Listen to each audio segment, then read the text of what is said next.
Daily current news में अभी की खबर है, ताइवान में बीते 25 सालों में सबसे तेज भूकंप।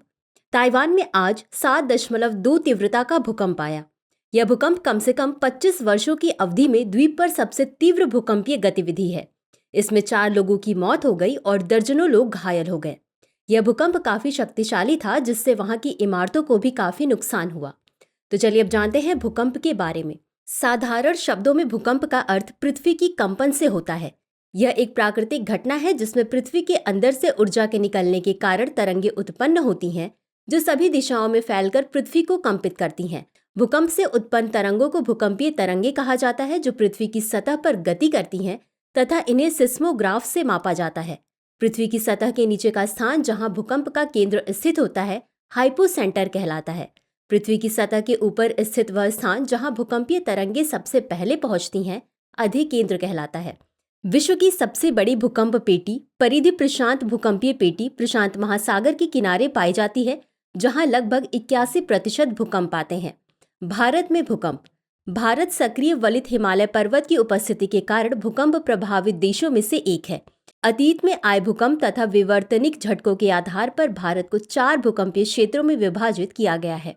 पहले भूकंप क्षेत्रों को भूकंप की गंभीरता के संबंध में 5 क्षेत्रों में विभाजित किया गया था, लेकिन भारतीय मानक ब्यूरो ने पहले 2 क्षेत्रों को एक साथ मिलाकर देश को 4 भूकंपीय क्षेत्रों में विभाजित किया है।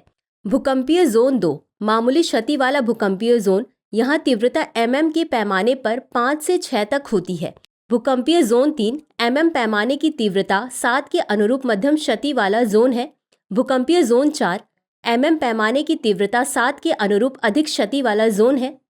भूकंपीय जोन 5 यह क्षेत्र फॉल्ट प्रणालियों की उपस्थिति के कारण भूकंपीय रूप से सर्वाधिक सक्रिय होता है। इन क्षेत्रों में 7.0 से अधिक तीव्रता वाले भूकंप देखे गए हैं और यह 9 की तुलना में अधिक तीव्र होते हैं।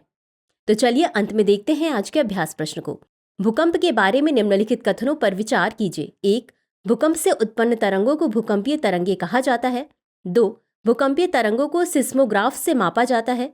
3. भारत को 5 भूकंपीय क्षेत्रों में विभाजित किया गया है। उपरोक्त में से कितने कथन सही है या सही है? A केवल 1, B केवल 2, C सभी 3, D इनमें से कोई नहीं। इस प्रश्न का उत्तर कमेंट बॉक्स में जरूर दें। अभी के लिए बस इतना ही। धन्यवाद।